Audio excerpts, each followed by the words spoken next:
നമ്മൾ ലാസ്റ്റ് ക്ലാസ്സിൽ എന്താണ് ഇക്കണോമിക്സ്, എന്താണ് ഇക്കോണമി, GDP, GNP കുറച്ച് ടോപ്പിക്സ് ഡിസ്കസ് ചെയ്തിട്ടുണ്ടായിരുന്നു.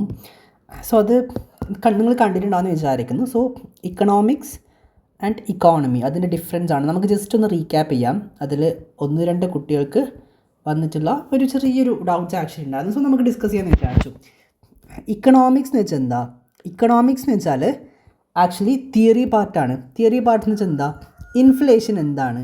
Vote mean by inflation? Inflation എന്ന് വെച്ചാൽ പ്രൈസ് ഹൈക്കാണ്. ഫോർ എക്സാമ്പിൾ ടൊമാറ്റോ നോർമലി എത്ര 20 per kg, ഒറ്റയടിക്ക് 130 per kg ആയി. ഇൻഫ്ലേഷൻ എന്താണ്? പ്രൈസ് ഹൈക്ക്, ഒറ്റയടിക്ക് പ്രൈസ് കൂടുക. ഫോർ എക്സാമ്പിൾ ഓണിയൻ എത്രയായിരുന്നു 10 kg, ഒറ്റയടിക്ക് 180 per kg ആയി. മഴയോ അല്ലെങ്കിൽ ഫ്ലഡൊക്കെ വന്ന് എന്തെങ്കിലും ഇഷ്യൂസൊക്കെ വരുമ്പോൾ പ്രോപ്പർ ട്രാൻസ്പോർട്ടേഷനൊക്കെ നടക്കാതിരിക്കുമ്പോൾ പ്രൈസ് ആക്ച്വലി കൂടും. ഇക്കണോമിക്സ് എന്ന് വെച്ചാൽ തിയറിയാണ്.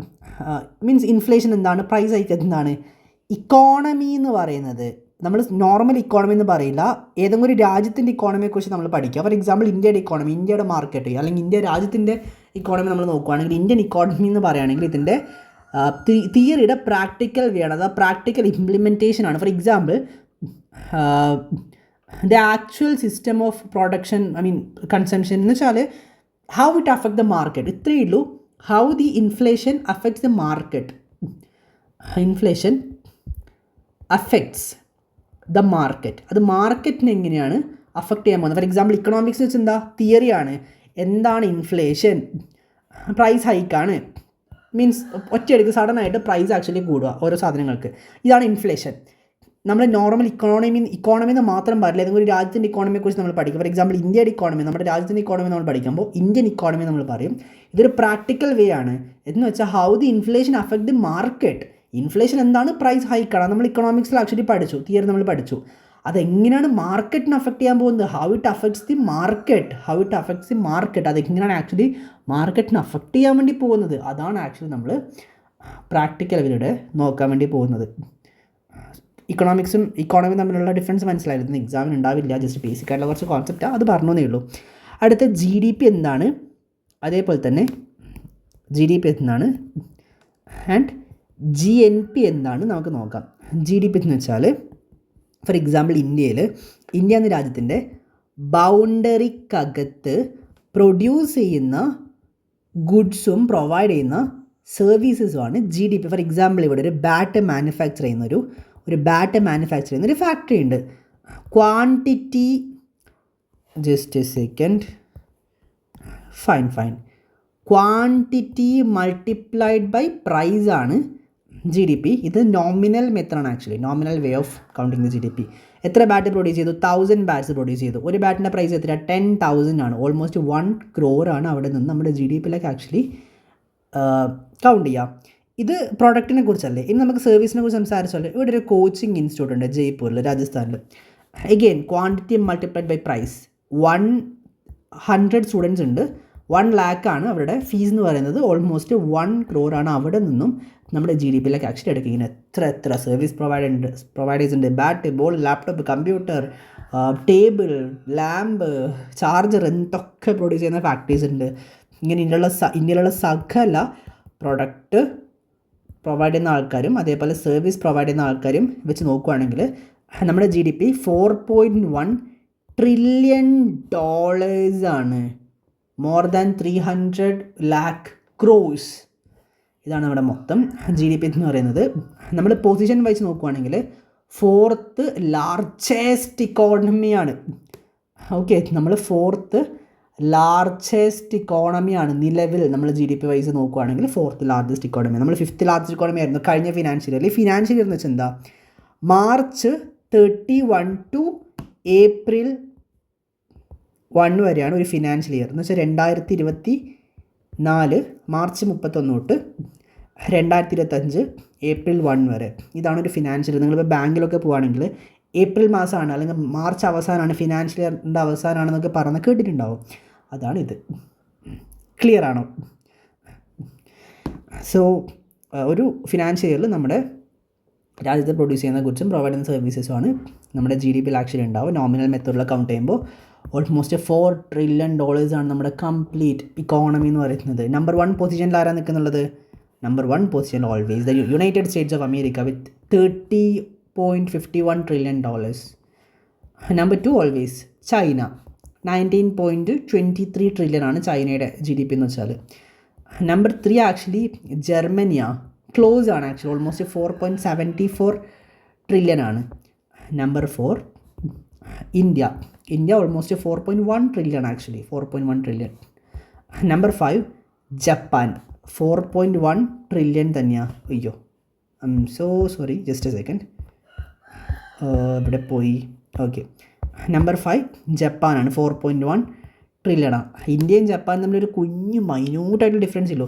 നേരത്തെ number 1 US, number 2 China, number 3 Japan, number 4 Germany, number 5 India ആയിരുന്നു. ഇപ്പോൾ ജർമ്മനി 3rd പൊസിഷനിലേക്ക് എത്തിയിട്ടുണ്ട്, ഇന്ത്യ 4th പൊസിഷനിലേക്ക് എത്തിയിട്ടുണ്ട്. 3rd പൊസിഷൻ ഉണ്ടായിരുന്ന ജപ്പാൻ 5th പൊസിഷനിലേക്ക് താഴോട്ടേക്ക് പോയിട്ടുണ്ട്. ഇതാണ് ആക്ച്വലി എനിക്ക് പറയേണ്ടത്. ഇന്ത്യ റൈസ് ആയിട്ടുണ്ട്, ചൈന ആക്ച്വലി നല്ലൊരു ഗ്രോത്ത് കാണിക്കുന്നുണ്ട്, US മെയിൻറ്റെയിൻ ചെയ്യുന്നുണ്ട്, ജർമ്മനി മുകളിലേക്ക് പോയി, ജപ്പാൻ താഴേക്ക് വന്നു. ഇതിലടുത്ത കാര്യം ഞാൻ പറഞ്ഞുതരാം.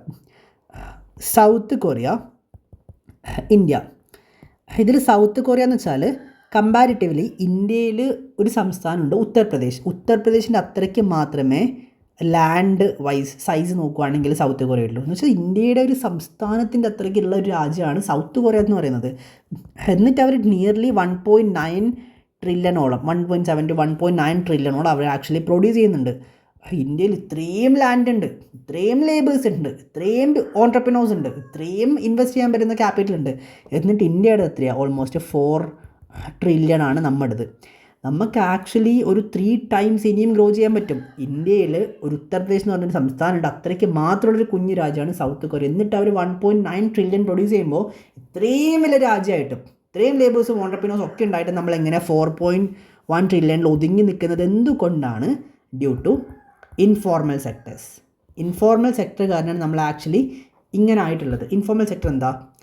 ബേസിക്കലി 2 സെക്ടേഴ്സ് ഉണ്ടാവുക. ഒന്ന് സെക്ടേഴ്സ് വൈസ് നോക്കുകയാണെങ്കിൽ 2 സെക്ടേഴ്സ് ഉണ്ടാവുക. ഒന്ന് ഫോർമൽ സെക്ടർ, 2 ഇൻഫോർമൽ സെക്ടർ.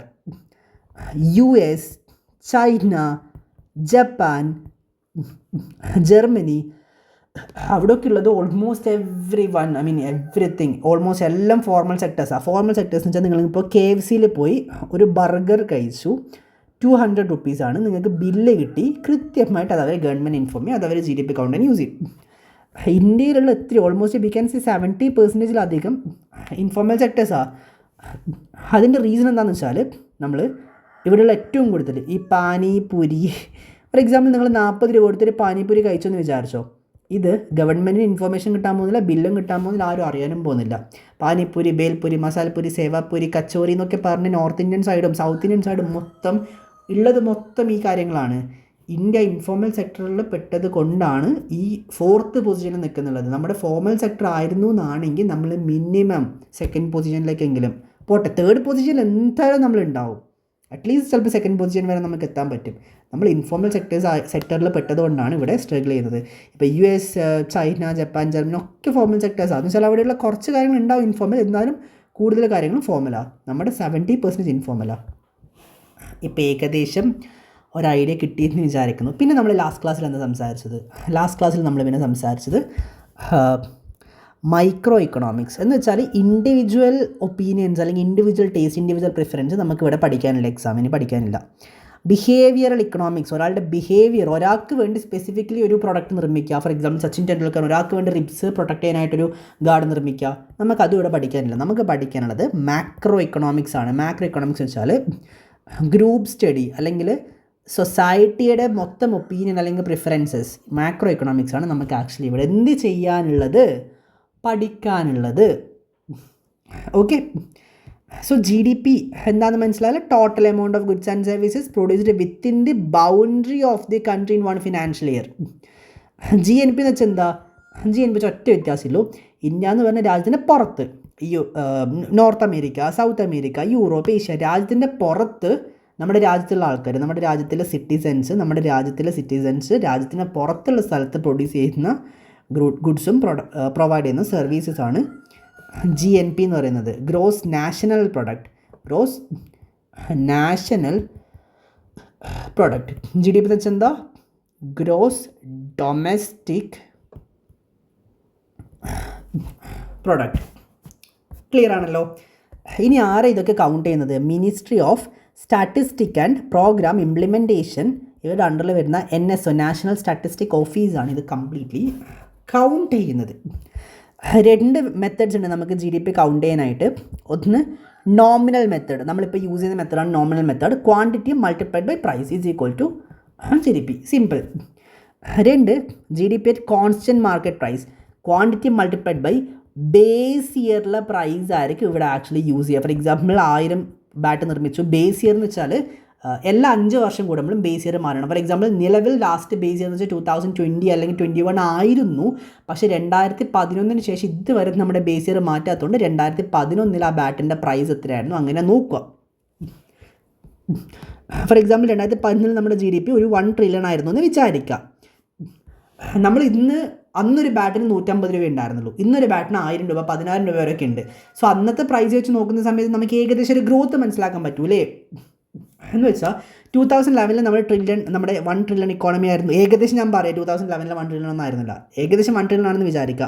2025 ആകുമ്പോൾ അത് 4 ട്രില്യണിലേക്ക് എത്തി. ഓക്കെ, നമ്മൾ ഗ്രോ ചെയ്യുന്നുണ്ട് എന്ന് പറയുന്നതിൽ ഒരു ലോജിക്കില്ല. കാരണം അന്നൊരു 1 ലിറ്റർ പെട്രോളിന് എത്ര 40 രൂപ, ഒരു പാക്കറ്റ് പാലിന് എത്ര 10 രൂപ, അല്ലെങ്കിൽ ഒരു ബാറ്റിന് 100 രൂപയൊക്കെ ഉണ്ടായിരുന്നത്. ഇന്നതൊക്കെ മാറി. പെട്രോൾ 100 രൂപ കഴിഞ്ഞു. ബാറ്റിന് 1,500 തൊട്ട് 10,000 വരെയൊക്കെ ആക്ച്വലി ബാറ്റിന് തന്നെ ആയിട്ട് ഏകദേശം വരുന്നുണ്ട്. സോ അതിലൊരു കാര്യമില്ല. അപ്പോൾ അന്നത്തെ പ്രൈസ് വെച്ച് നോക്കുന്ന സമയത്ത് നമുക്ക് ആക്ച്വൽ ഗ്രോത്ത് മനസ്സിലാവും. അന്നത്തെ അതേ പ്രൈസിൽ തന്നെ ഇന്ന് മീൻസ് ഇവിടെ ക്വാണ്ടിറ്റിയാണ് കൂടേണ്ടത്. അന്നിപ്പോൾ ആൾക്കാർ എത്ര ക്വാണ്ടിറ്റിയാണ് വാങ്ങിയത് അതിൻ്റെ കൂടുതൽ ക്വാണ്ടിറ്റി ഇപ്പോൾ വാങ്ങുന്നുണ്ടോ എന്നുള്ളതാണ് ശരിക്കും മാറ്റർ ചെയ്യേണ്ട കാര്യം. മീൻസ് അന്നത്തെ പ്രൈസ് എത്രയായിരുന്നു, ആ ഒരു പ്രൈസ് തന്നെ ഇപ്പോഴും നമ്മൾ എടുത്ത് നോക്കുകയാണെങ്കിൽ നമുക്ക് ഏകദേശം ഒരു ഗ്രോത്ത് മനസ്സിലാവും. ഇപ്പോൾ ആക്ച്വലി കാണുന്നത് ഗ്രോത്ത് അല്ല. ഓക്കെ, മനസ്സിലായെന്ന് വിചാരിക്കുന്നു. ഇപ്പോൾ നമുക്ക് 2025 എല്ലാത്തിനും വില കൂടിയിട്ടുണ്ട്, ആക്ച്വലി പ്രൈസ് കൂടിയിട്ടുണ്ട്. അപ്പോൾ ക്വാണ്ടിറ്റി മൾട്ടിപ്ലൈഡ് ബൈ പ്രൈസ് നോക്കുകയാണെങ്കിൽ നമുക്ക് ഗ്രോത്ത് കാണാൻ വേണ്ടി പറ്റും. പക്ഷേ 2011 ഒരു ബേസ് ഇയറിലെ പ്രൈസ് വെച്ച് നമ്മൾ നോക്കുകയാണെങ്കിൽ നമുക്ക് ഗ്രോത്ത് മനസ്സിലാക്കാൻ പറ്റും. അന്ന് 150 രൂപയായിരുന്നു ബാറ്റിന്. ഓക്കെ, ഇന്ന് 1,500 രൂപയാണ് ബാറ്റിന്. അപ്പോൾ നോക്കുന്ന സമയത്ത് ഒബ്വിയസ്ലി നമ്മുടെ ഇപ്പോഴത്തെ GDP തന്നെ കൂടിയിട്ട് കാണുക. കാരണം ക്വാണ്ടിറ്റി മൾട്ടിപ്ലൈഡ് ബൈ പ്രൈസ് ആണല്ലോ. പക്ഷേ നമ്മൾ ആക്ച്വലി 150 തന്നെ എടുക്കുവാണ്. ക്വാണ്ടിറ്റി എത്ര കൂടി എന്നുള്ളത് നമ്മൾ നോക്കുക. ക്വാണ്ടിറ്റി കൂടുന്നുണ്ടെന്നാണെങ്കിൽ ഗ്രോത്ത് ഉണ്ട്. ഓക്കെ, പ്രൈസ് കോൺസ്റ്റൻ്റ് ആയിട്ട് തന്നെ വെക്കുക. 2011 പ്രൈസ് തന്നെ വെക്കുക. പക്ഷേ ക്വാണ്ടിറ്റി കൂടുന്നുണ്ടെന്നാണെങ്കിൽ GDP ശരിക്കും കൂടുന്നുണ്ടെങ്കിൽ ഗ്രോത്ത് ആക്ച്വലി ഉണ്ട്. അതാണ് ഇവിടെ വരുന്നത്. പക്ഷേ ഈ കോൺസ്റ്റൻറ്റ് മാർക്കറ്റ് പ്രൈസ് നിങ്ങൾക്ക് ചിലപ്പോൾ മനസ്സിലാവാത്ത ആൾക്കാരുണ്ടാവും. നമുക്കിത് ആവശ്യമില്ല. കോൺസ്റ്റൻറ്റ് പ്രൈസ് ആക്ച്വലി നമ്മളിപ്പോൾ യൂസ് ചെയ്യുന്നില്ല. എല്ലാ 5 വർഷം കൂടെ നമ്മളത് മാറ്റും. 2011 ശേഷം 2015, 16 ഒക്കെ ആകുന്ന സമയത്ത് മാറ്റണമായിരുന്നു. 16 കഴിഞ്ഞ് 2020 ഒക്കെ ആകുമ്പോഴത്തേക്ക് അത് വീണ്ടും മാറ്റണമായിരുന്നു. 4, 5 അത് മാറ്റേണ്ടതാണ്. പക്ഷേ ഗവൺമെൻറ് അത് മാറ്റാറില്ല, അത് യൂസ് ചെയ്യാറില്ല. സോ നിങ്ങൾക്ക് പഠിക്കാനുള്ളത് നോമിനൽ മെത്തഡ് ഓഫ് GDP ആണ്. സോ ഇതാണ് മൊത്തം കാര്യം. സോ ലാസ്റ്റ് ക്ലാസ് കാണാത്തവർ അത് പോയിട്ട് കാണുക. അപ്പോൾ ഏകദേശം ഒരു ഐഡിയ കിട്ടും. ഇതും കൂടെ കാണുമ്പോൾ ഡൗട്ട്സ് ഒക്കെ ക്ലിയർ ആയിട്ടുണ്ടാകുമെന്ന് വിചാരിക്കുന്നു. വാട്സാപ്പ് ഗ്രൂപ്പിൻ്റെയും ടെലിഗ്രാം ചാനൽ ലിങ്ക് ഡിസ്ക്രിപ്ഷൻ ബോക്സിലുണ്ടാകും. ജോയിൻ ചെയ്യാത്തവർക്ക് ജോയിൻ ചെയ്യാം. ഫ്രീ ഓഫ് കോസ്റ്റ് ആയിട്ട് മെറ്റീരിയൽസൊക്കെ നമ്മൾ എന്തെങ്കിലുമൊക്കെ കുഞ്ഞു മെറ്റീരിയൽസൊക്കെ ഇവിടെ പ്രൊവൈഡ് ചെയ്യാറുണ്ട്. പ്ലസ് നിങ്ങൾക്ക് ഫീ പേ ചെയ്തിട്ട് ഇൻട്രസ്റ്റ് ഉണ്ടെങ്കിൽ നമ്മുടെ പെയ്ഡ് ബാച്ചിൽ ജോയിൻ ചെയ്യാം. എൻ്റെ ഡയറക്റ്റ് ഗൈഡൻസ് വേണമെങ്കിൽ you can join my official batches. 500 rupees തൊട്ട് 1000 rupees വരെ മന്ത്ലി ഫീസ് വരുന്ന ബാച്ചസ് അവൈലബിൾ ആണ്. ലേറ്റസ്റ്റ് ബാച്ച് ഒക്ടോബർ 15 സ്റ്റാർട്ട് ചെയ്യും. കൂടുതൽ ഡീറ്റെയിൽസ് അറിയാൻ വാട്സാപ്പിൽ ഇൻഫോം ചെയ്യാം. ഗ്രൂപ്പിന് ലിങ്ക് ഡിസ്ക്രിപ്ഷൻ ബോക്സിൻ്റെ അഡ്മിൻ ഞാനാണ്, എന്നെ കോൺടാക്ട് ചെയ്യാവുന്നതാണ്. Thank you so much and thanks a lot.